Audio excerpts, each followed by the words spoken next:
DRDO सेप्टेम CBT 1 की सभी videos हमारे दूसरे चैनल पर अपलोड हो रही हैं। उस चैनल को सब्सक्राइब जरूर कर लेना। लिंक डिस्क्रिप्शन बॉक्स में आप लोगों को मिल जाएगा। Welcome to the channel everyone. तो आज की इस वीडियो में हम एक्सप्लेन करने वाले हैं डीआरडीओ सेप्टेम एग्जाम के लिए syllabus for the maths stream. जो भी बच्चे मैथ्स स्ट्रीम में अप्लाई करने वाले हैं उनके लिए ये वीडियो बहुत ही इंपॉर्टेंट है। मैं आपको पूरा सिलेबस बताने वाला हूं कि आप लोगों ने सीबीटी 2 के लिए अपने मैथ्स के पेपर की प्रेपरेशन कैसे करनी है। ठीक है, तो सबसे पहले तो आपका होगा सीबीटी 1। ठीक है, जिसमें कि आपको ये 5 टॉपिक्स के ऊपर बेस्ड जो है वो वहां पर एमसीक्यूज आएंगे। टोटल 120 मार्क्स का ये आप लोगों का पेपर रहने वाला है सीबीटी 2। इसमें आप लोगों को aptitude, general intelligence, reasoning, awareness, English and general science. ठीक है, तो सीबीटी 1 में आपके 120 एमसीक्यूज का एक सिंपल पेपर हो जाएगा, जिसमें से कि आपकी बाद में सिलेक्शन होगी सीबीटी 2 के लिए। अगर आप लोग सीबीटी 2 में जाते हैं तो आपका स्ट्रीम का पेपर होगा ओनली, जो भी आपकी स्ट्रीम होगी। जैसे कि ये वीडियो मैथ्स वाले बच्चों के लिए है जिन्होंने भी बीएससी में मैथ्स किया है, चाहे वो मैथ्स, फिजिक्स, केमिस्ट्री हो। ठीक है, जिन्होंने भी 2-3 साल के लिए मैथ्स रीड किया हुआ है वो इसके लिए एलिजिबल है। तो उनके लिए सीबीटी 2 पेपर का क्या सिलेबस होगा। तो सीबीटी 2 पेपर आपका वहां पर 100 मार्क्स का होगा, उसमें भी एमसीक्यूज ही आने वाले हैं। तो 100 मार्क्स के एमसीक्यूज आएंगे। तो एक बात मैं आपको बता देता हूं कि ये जो पेपर होता है डीआरडीओ का, ये आपका जो आपकी ग्रेजुएशन के सिलेबस बेस होता है। ठीक है, एंड सेकंड इसकी डिफिकल्टी काफ़ी ज़्यादा रखी जाती है। ये नहीं है कि आपने ग्रेजुएशन के सिंपल टॉपिक्स को रीड किया है तो आपको जस्ट वहाँ पर जाकर प्रॉब्लम हो जाएगी। तो आपको काफ़ी हार्ड वर्क इसके लिए करना हो। बहुत सारे लोग आपको यही बताएंगे कि हो जाएगा, सिंपल है, इतना कोई मुश्किल नहीं होता, बट मेरा खुद का एक्सपीरियंस है। ठीक है, डीआरडीओ मैथ स्ट्रीम में से मैंने पेपर को एक बार खुद भी दिया हुआ है। तो पेपर का जो वहाँ पर डिफिकल्टी होती है वो आपको आईआईटी जैसे जैम का पेपर होता है ना, तो आप लोगों को आईआईटी जैम के पेपर्स बहुत सारे प्रीवियस ईयर मिल जाएंगे, जो कि बीएससी के बाद एमएससी में एडमिशन के लिए बनाया जाता है। तो उनकी प्रेपरेशन के साथ आपकी इस पेपर की भी प्रेपरेशन अच्छे से हो सकती है। तो मैं आपको सिलेबस बताता हूँ जो कि किसी भी ग्रेजुएशन बेस्ड है।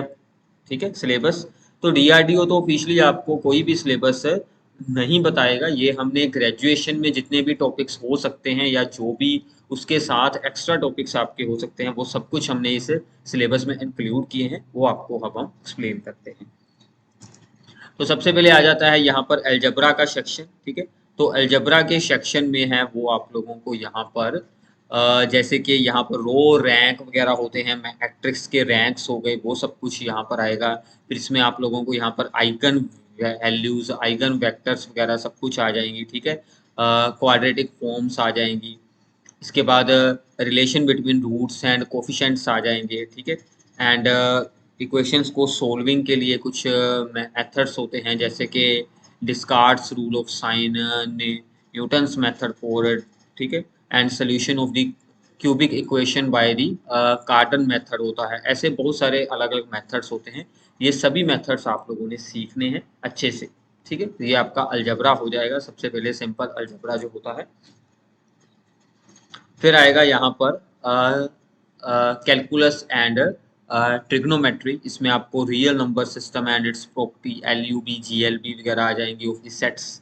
ठीक है, and basic properties of the limits, continuous functions, differentiations of the hyperbolic functions. ठीक है, सक्सेसिव डिफरेंशिएशन, लिबनिट्ज थ्योरम, ये बहुत ही इंपॉर्टेंट है। ठीक है, ये सभी थ्योरम्स बहुत इंपॉर्टेंट है। टेलर, मैक्लॉरन, डी मोरवेस थ्योरम, ये सब कुछ आपका काफ़ी ज़्यादा इंपॉर्टेंट रहने वाला है यहाँ पर।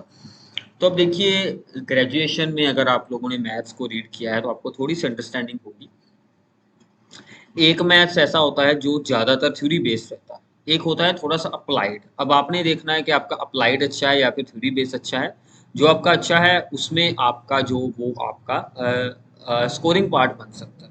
जैसे नॉर्मली अगर आपकी ग्रेजुएशन में सेमेस्टर सिस्टम होगा तो आपको तकरीबन, मतलब हर साल 2 बुक्स होती हैं, तो आपको तकरीबन 12 मैथ होंगे। ठीक है, अलग अलग। अगर आपका यहाँ पर एनुअल सिस्टम होगा तो हर साल आपको 2 या फिर 3 बुक्स होती हैं तो भी आपके पास 8-9 मैथ होंगे।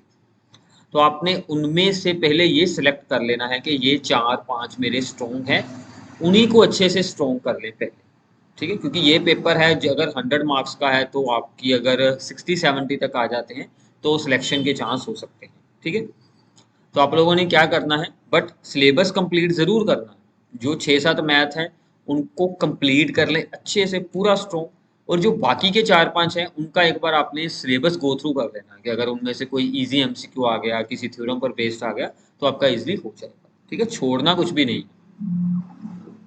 तो ऐसे आगे आएगा calculus and the differential equations में, यहाँ पर आपके पास सिम्पटोट्स, ठीक है, concavity, convexity, point of inflection, ठीक है, कर्व ट्रेसिंग के ऊपर भी बहुत सारी प्रॉब्लम्स आती हैं, integration of the hyperbolic function, reduction formulas आ जाएंगे।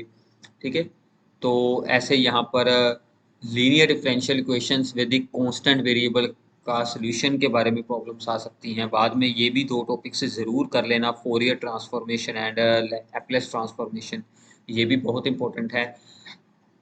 कुछ यूनिवर्सिटीज़ के सिलेबस में ये टॉपिक्स होते नहीं हैं, बट ये आपको कुछ एक्स्ट्रा बुक्स में से ये सब कुछ फिर रीड करना पड़ेगा। ठीक है, क्योंकि इन पर बेस्ड प्रॉब्लम दी जाती हैं, क्योंकि ये जो जनरली मैथ्स में इंक्लूड किए होते हैं टॉपिक, बट कुछ यूनिवर्सिटीज़ इनको हटा देती हैं, वो एमएससी में इंक्लूड कर देती हैं, तो आपने उनको भी साथ में ही यूज़ कर लेना है। ठीक है, फिर आ जाएगा कैलकुलस, इसमें आप लोगों को लिमिट्स एंड कंटिन्यूटी कंप्लीट आ जाएगी, पार्शियल डिफरेंशिएशन आ जाएगी, चेंज ऑफ वेरिएबल्स वगैरह। बाद में यहाँ पर Euler's theorem on homogeneous function, Taylor theorem for the function of 2 variables आ गई, अब जैकोबियंस आ गए। ठीक है, and Lagrange's undetermined multiplier method, double integration, triple integration, ये सभी यहाँ पर आएंगे। और फिर बाद में आपकी शुरू हो जाएगी यहाँ पर सीक्वेंस एंड सीरीज में। ठीक है, कोशी कन्वर्जेंस क्राइटेरिया, ऐसे बहुत सारे होते हैं, जैसे कि comparison test, Cauchy integral test, ratio test, ये सभी आप लोगों ने अच्छे से करने हैं। फिर आ जाएगी रीमन इंटीग्रेटेबिलिटी, ठीक है, beta function, gamma function, improper integrals, ऐसे बहुत सारे टॉपिक्स हैं। ठीक है, तो इसके बाद आपको मिल जाती हैं एनालिटिकल ज्योमेट्री। ठीक है, तो इसमें भी आपको ये सभी टॉपिक्स, यानी कि पैराबोला की प्रॉपर्टीज, एलिप्स की प्रॉपर्टीज, हाइपरबोला की प्रॉपर्टीज, इन सभी की प्रॉपर्टीज आप लोगों ने अच्छे से वहाँ पर करनी है। ठीक है, तो ये अगर ज्योमेट्री वाला पार्ट भी वैसे इतना कुछ खास नहीं डिफिकल्ट होता है, इसमें अगर आपके बेसिक्स भी क्लियर हो जाते हैं तो आपकी प्रॉब्लम इजीली हो जाएगी। ठीक है, तो बाद में मैं आपको बताता हूँ कि आप लोगों ने प्रैक्टिस के लिए कौन सा मटेरियल यूज़ करना है। Statistics and vector calculus, I think ये एक यहाँ पर इजी टॉपिक होता है, क्योंकि इसमें से आपको इजी प्रॉब्लम्स आ जाती हैं।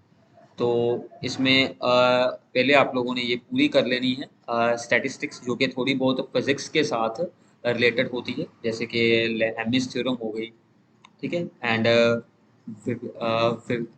वेरिग्नोन्स थ्योरम, जो मेन मेन थ्योरम्स हैं उनकी डेफिनेशन और उन पर बेस्ड प्रॉब्लम्स तो ज़रूर कर लेना। बाकी चाहे कुछ टॉपिक आप लोग छोड़ भी सकते हैं। फ्रिक्शन आ गई, लॉज ऑफ फ्रिक्शन हो गई। ठीक है, फिर आ गई वेक्टर डिफरेंशिएशन, ग्रेडियंट कर्ल की properties, and theorem of goes, green, Stokes and problem based on the, ये बहुत इंपॉर्टेंट टॉपिक है। ठीक है, तो थ्योरम्स तो सभी बहुत इंपॉर्टेंट। सॉलिड ज्योमेट्री आ जाएगी, इसमें आप लोगों ने cylinder, cone, equation of the surface of the revolutions, ये भी बहुत इंपॉर्टेंट है, इस पर भी बहुत सारे प्रॉब्लम्स आती हैं पेपर्स में। ठीक है, तो ये सभी आपके टॉपिक्स बन जाएंगे। इसके बाद आता है डायनेमिक्स। ठीक है, तो ये भी थोड़ा बहुत फिजिक्स के साथ रिलेटेड है। Curve linear motion of the particles, work power energy, rectilinear motion in straight line वगैरह, ये सभी आपको इसमें टॉपिक्स मिलने वाले हैं। क्लियर है? इसके बाद ऐसे आप लोगों ने करनी है नंबर थ्योरी। ये भी अब हो सकता है कि कुछ ही यूनिवर्सिटी के सिलेबस में हो और कुछ के सिलेबस में ना हो, but this is very very important topic, तो ये आप लोगों ने कम्प्लीटली अच्छे से इसको जरूर करना है कवर। ठीक है, इसमें भी बहुत सारी इंपॉर्टेंट थ्योरम आती है, जैसे कि यूलर थ्योरम, फर्मेट थ्योरम, कॉन्ग्रेंसी होती है कंप्लीट, ये सब कुछ आप लोगों ने अच्छे से कंप्लीटली कर लेना है कवर। लीनियर अलजेब्रा आ जाएगा, ठीक है, जिसमें कि ग्रुप्स, रिंग्स, फील्ड वगैरह होती हैं, वेक्टर स्पेसेस होती हैं, ये सब कुछ आप लोगों ने कंप्लीटली करना है। ठीक है, तो ये टोटली थ्योरी पार्ट होगा, इसमें कुछ प्रॉब्लम्स तो नहीं होती, इसमें आपको थ्योरी बेस्ड ही प्रॉब्लम पूछी जाएंगी। फिर आएगी न्यूमेरिकल एनालिसिस, ये पूरे का पूरा ही यहाँ पर अप्लाइड काम होता है, ठीक है, ये भी बहुत इंपॉर्टेंट है।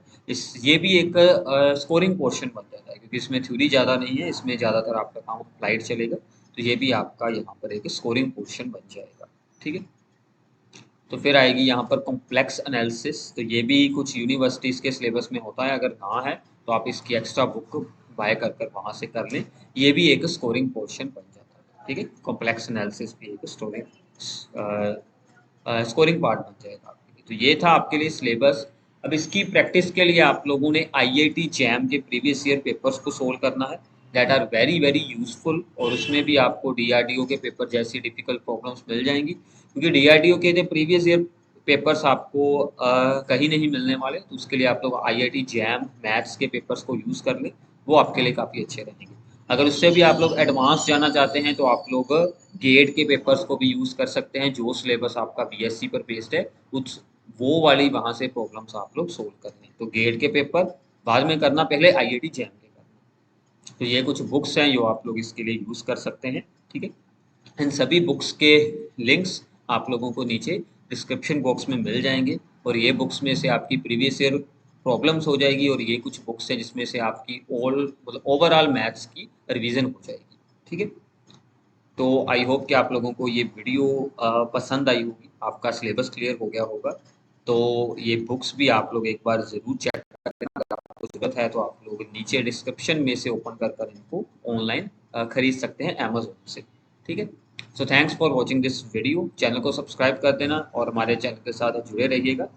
और एक और इम्पोर्टेंट बात, डीआरडीओ सेप्टेम सीबीटी 1 की सभी वीडियोस हमारे दूसरे चैनल पर अपलोड हो रही हैं, उस चैनल को सब्सक्राइब ज़रूर कर लेना, लिंक डिस्क्रिप्शन बॉक्स में आप लोगों को मिल जाएगा।